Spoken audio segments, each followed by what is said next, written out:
Slime molds. Deep within the damp shadows of the forest floor, life thrives in the debris. Beneath the canopy, decaying logs and compost heaps create a world of constant, silent transition. Here, the fallen matter of the forest is not merely waste. It is a landscape of opportunity. Hidden amongst the moss and the leaf litter, a pulse of movement occurs, often too slow for the human eye to detect at first glance. It is a creature of shifting shapes. A pale, veined web that crawls across a fallen branch, or a bright, pulsing mass that seems to breathe. It looks like a fungus, yet it does not belong. It resembles a plant, yet it moves with a purpose that defies the stationary life of the woods. This is the slime mold, an organism that exists in the cracks of our biological definitions. To look at it is to challenge everything we think we know about complexity. We are used to a certain hierarchy. We see plants that grow, animals that move, and fungi that decompose. But the slime mold refuses to fit into these boxes. It is a biological outlier, a shapeshifter that sits at the intersection of these kingdoms. It can exist as a collection of independent cells, or it can merge into a single, massive, multinucleated entity known as a plasmodium. The scale of this organism can be startling. A single acellular slime mold can grow to be 1 meter in diameter. It can weigh as much as 20 kilograms. Within this vast, single cell, a constant, internal river flows. Through a process called cytoplasmic streaming, the organism uses proteins to squeeze fluid through internal channels, transporting nutrients and information across its entire body. It is a singular, living machine. Yet, there is a deeper mystery. We define intelligence by the presence of a brain, a central command that processes the world and dictates a response. We assume that without a nervous system, there can be no decision, no memory, and no strategy. The slime mold proves this assumption wrong. It navigates mazes to find the most efficient path to food. It can even sense and respond to obstacles, retaining a form of memory that it can pass on to others through physical contact. I think the idea that it's intelligent is a very human view of the proceedings. It shows from our perspective very complicated behavior using very simple rules. This is the great paradox of the slime mold. It performs sophisticated tasks without a single neuron.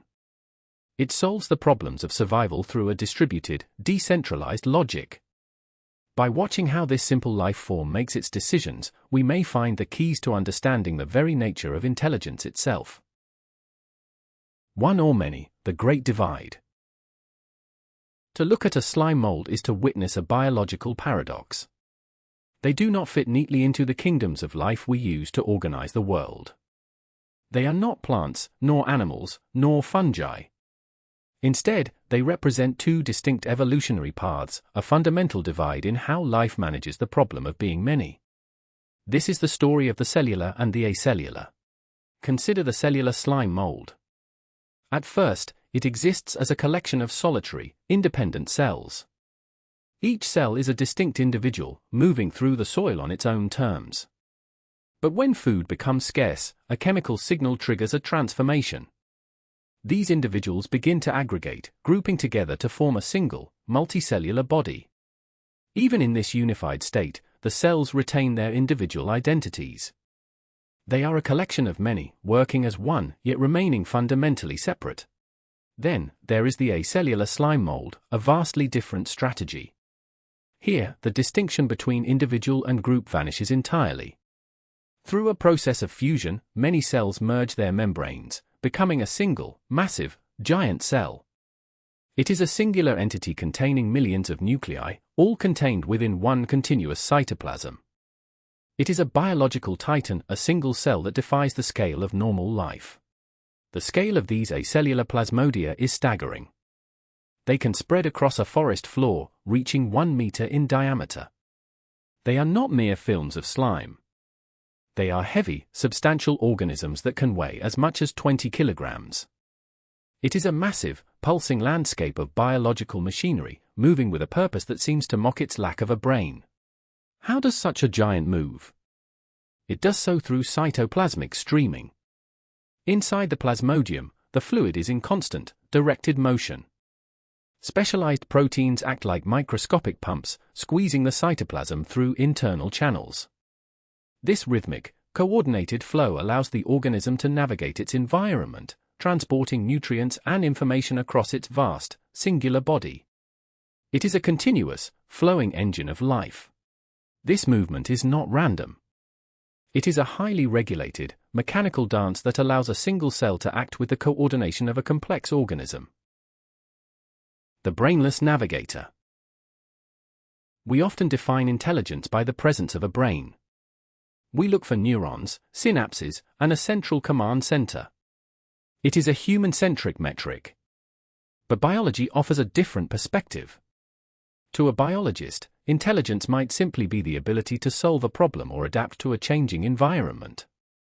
It is the capacity to make a choice between two different paths to reach a goal. This broader definition forces us to look closer at the organisms that lack a nervous system entirely. In a laboratory setting, the limits of this definition are tested.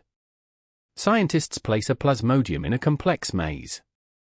The maze is a series of branching paths.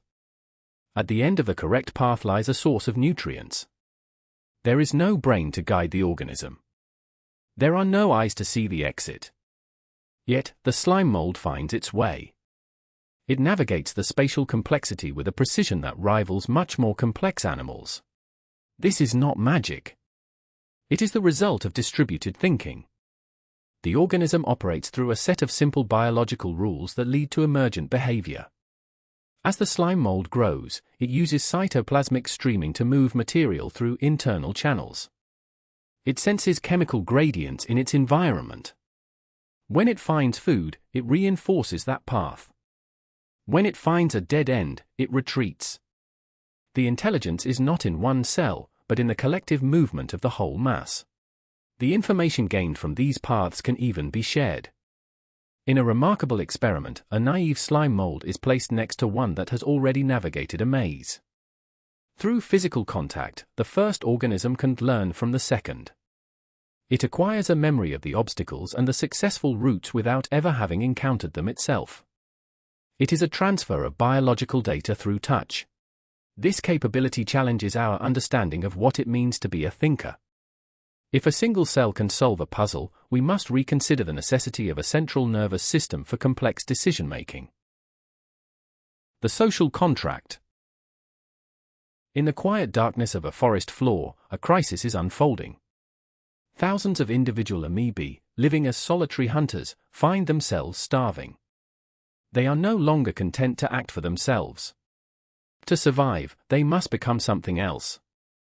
To survive, they must cooperate. The signal for this transformation is chemical. When food disappears, the cells begin to secrete a specific molecule, cyclic AMP. This is not just waste. It is a message. This chemical signal travels through the soil, creating waves of information that reach neighboring cells. As the concentration of cyclic AMP rises, the individual cells respond. They move towards the source of the signal, drawn by the invisible chemical tide. This is the aggregation phase. What was once a collection of separate organisms begins to coalesce into a single, multicellular entity known as a slug. This transition is not without its costs. Cooperation requires a biological agreement, a social contract written in chemistry. In this microbial society, the rules of survival are complex. Cells must recognize their kin, ensuring that the energy spent on the group benefits the collective. But even in the microscopic world, there is room for greed. Some cells become cheaters. These individuals exploit the signals of others, reaping the benefits of the group's movement without contributing their own resources to the collective effort. It is a fundamental conflict of evolution, the drive to survive alone versus the necessity of working together. It illustrates that one doesn't need a brain to solve problems, and that we're all very much in the same boat. This microbial drama is more than a biological curiosity. It is a mirror for our own existence. The way these single cells coordinate their movements and responses is strikingly similar to how human cells work together. Our own bodies rely on complex chemical signaling to manage immune responses and repair damaged tissue. By watching the slime mold, we are watching the very foundations of multicellular life being tested and refined. The lessons are profound. From the way they navigate a landscape to the way they manage internal conflicts, these organisms provide a blueprint for understanding the emergence of complexity. They remind us that life, even in its simplest forms, is a constant negotiation between the individual and the whole. The biological mirror. Beyond the damp logs and forest floor, a different kind of laboratory exists. It is not made of glass or steel, but of cells and chemical signals. In these petri dishes, we find a bridge between the microscopic world and human health. The cellular slime mold, Dictyostelium discoideum, has become a cornerstone of modern medical research. It is a simple creature, yet it holds the blueprints for much of our own existence. The connection is found in the code. When scientists mapped the genome of Dictyostelium, they found something startling: a high number of genes that correspond directly to those in humans. These are not just random sequences. They are the fundamental instructions for life. We see the echoes of our own biology reflected in a creature that lacks a brain, a heart, or even a single tissue. This genetic similarity allows us to witness the mechanics of our own most devastating diseases. Consider the war within the body: cancer. The way a slime mold moves and reacts to its environment provides a window into the process of metastasis. We can watch, in real time, how cells invade, migrate, and colonize new territories. By studying these simple movements, we hope to find ways to stop the spread in our own bodies. The mirror also reflects the breakdown of complex systems. Neurodegenerative diseases like Alzheimer's and Parkinson's represent a catastrophic failure of cellular communication and structural integrity. In the laboratory, we use the slime mold to model how these systems collapse. We watch as the delicate coordination of cells begins to fray, seeking the point where order turns into chaos. Even our most basic survival mechanisms are mirrored here. The way a human immune system identifies a threat and orchestrates a response is echoed in the chemical signals of the slime mold.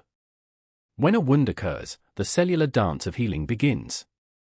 By studying how these microbes coordinate movement and repair, we gain insights into the very foundations of wound healing and human immunity.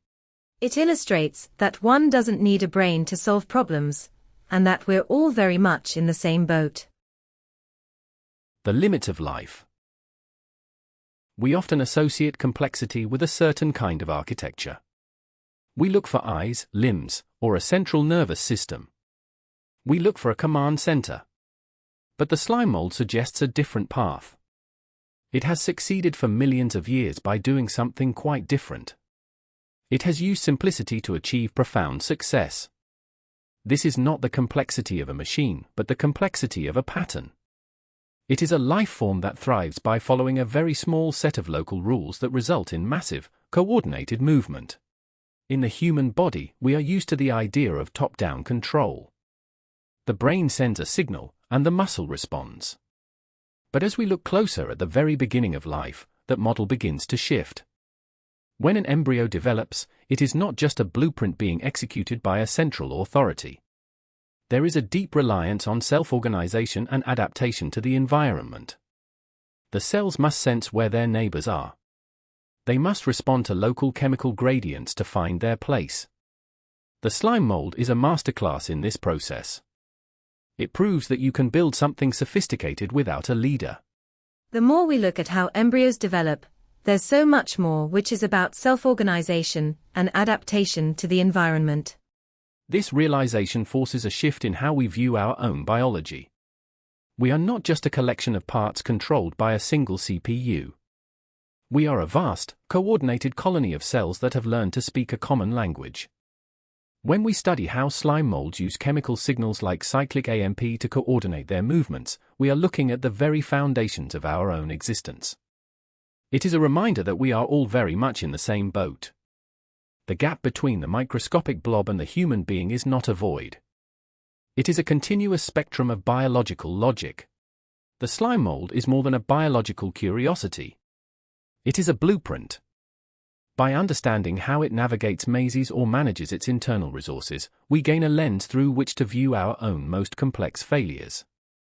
We look to it to understand how cancer cells migrate or how our own immune systems coordinate a response. It challenges the very definition of intelligence. It tells us that life does not need to be complicated to be clever. It only needs to be connected. In the quiet dark of the forest floor, the limits of life are being tested every day. And in those small, pulsing patterns, we find the secrets of our own making.